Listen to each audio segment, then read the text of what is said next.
Mesdames, Messieurs, il y a une groupe de jeunes à Wanamet qui veut marquer leur appréciation au directeur général. Ce groupe de jeunes volontaires vont prononcer un discours à travers Madame Jean-Charles pour le directeur général de l'économie contre la corruption. Monsieur le directeur général de l'UNCC, Mesdames, Messieurs, les cadres de l'institution, chers invités, photos présents, bonjour. En ce grand jour qui marque l'inauguration du bureau du département talent du Nord-Est, nous venons à adresser ces quelques mots de félicitations et d'appréciation au directeur général de l'UNCC, Monsieur Hans-Jacques Ludwig Joseph, un natif de notre ville commune qui est Wanamet. Monsieur le directeur général, cette inauguration du bureau départemental du Nord-Est à Wanamet arrive dans un moment de décor. Dans ce contexte où la ville ne cesse de s'agrandir sur le plan démographique et administratif. À Wanamet. Dès réception de la présente, veuillez entrer en contact avec le service des ressources humaines pour les suites administratives. La Direction générale de l'unité de lutte contre la corruption espère que vous saurez justifier la confiance placée en vous et vous transmet, Monsieur le bâtonnier, ses salutations distinguées. À présent, le directeur général de l'unité de lutte contre la corruption va commettre cette lettre de nomination à Evans Suisse. Il est installé. Au nom du Conseil de l'unité de lutte contre la corruption, vous êtes installé dans vos fonctions de directeur départemental de l'UNCC. Avec vos félicitations. On l'applaudit encore.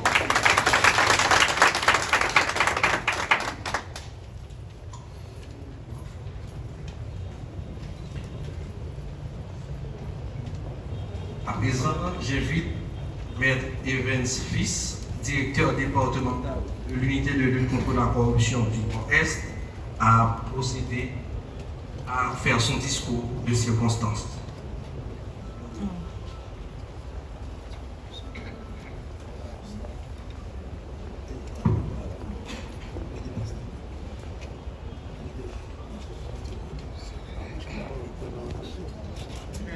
Distingué directeur général de l'unité de lutte contre la corruption, Madame la directrice des opérations de l'UNCC, Monsieur le directeur administratif et financier de l'UNCC, très honorable président de la Cour d'appel du Cap-Haïtien, Monsieur le délégué départemental, honorable commissaire du gouvernement près le tribunal de première instance de Fort-Liberté, Monsieur le directeur départemental de la police nationale d'Haïti, Messieurs les représentants et experts des Nations Unies, Son Excellence Monseigneur Kedel Alphonse, Révérend Père Joseph Charles, Révérend curé de la paroisse Notre-Dame de Ouanamène, Honorable bâtonnier en exercice et non en exercice du barreau de Fort-Liberté,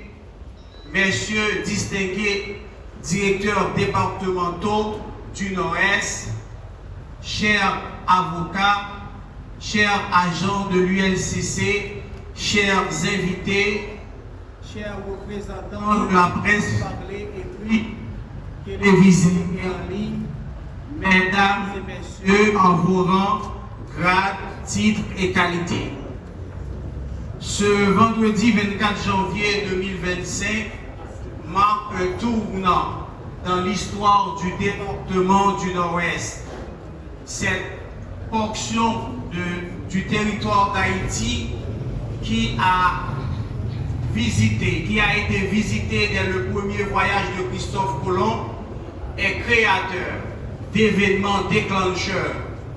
Paradoxalement, le département est le témoin de la rédaction de l'acte de l'indépendance d'Haïti et facilitateur des actes de rébellion contre le bien-être collectif. De la lecture des annales de l'histoire, nous distinguons ceux qui écrivent l'histoire du passé et ceux qui font l'histoire. L'unité de lutte contre la corruption en Haïti fait l'histoire. Les derniers rapports de l'ULCC qui ont été publiés dans un contexte chaotique sans précédent et le lancement du bureau départemental de l'ULCC dans le Nord-Ouest en sont la preuve incontestable que l'institution ULCC fait l'histoire.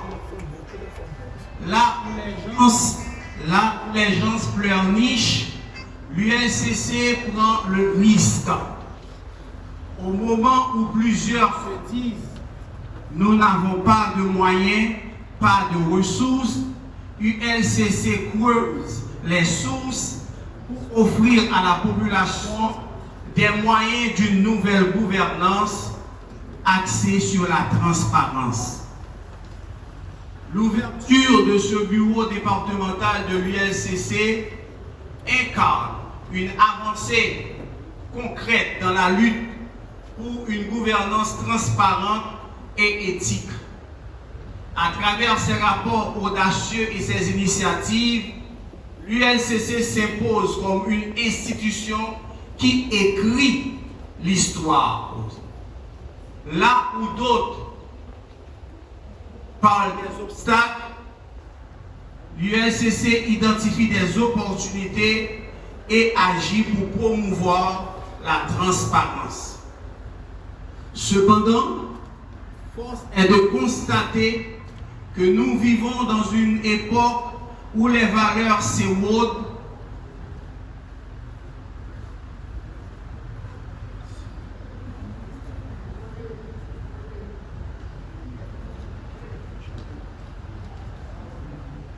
Merci.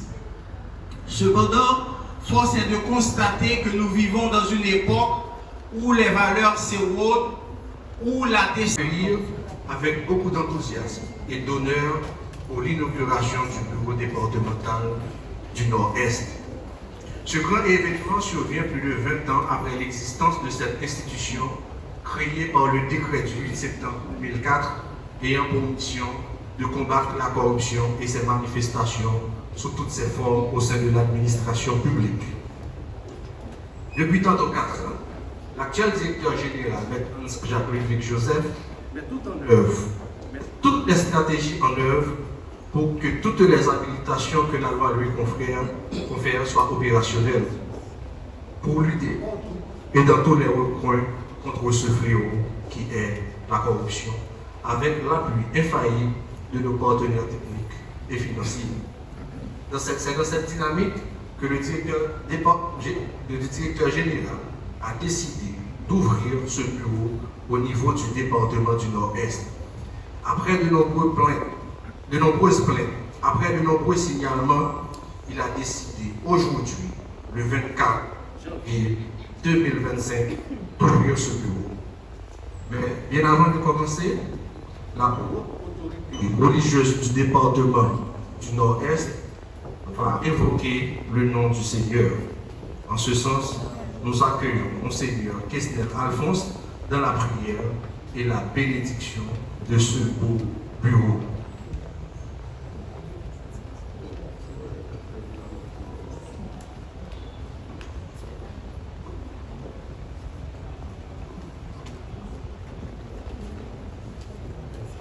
Je vous invite à vous lever pour implorer la miséricorde de Dieu sur ce bâtiment. Oui, vous faites bon.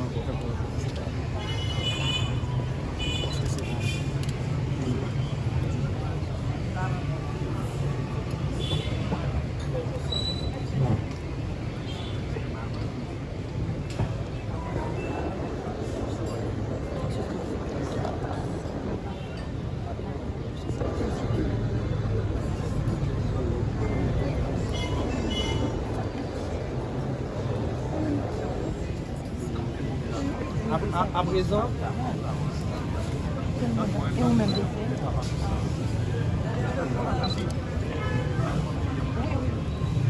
à présent, le directeur général de l'unité de lutte contre la corruption va porter un toast en la circonstance. Nous écoutons à présent le directeur général de l'unité de lutte contre la corruption pendant que nous demandons aux invités de faire un peu de silence. Merci.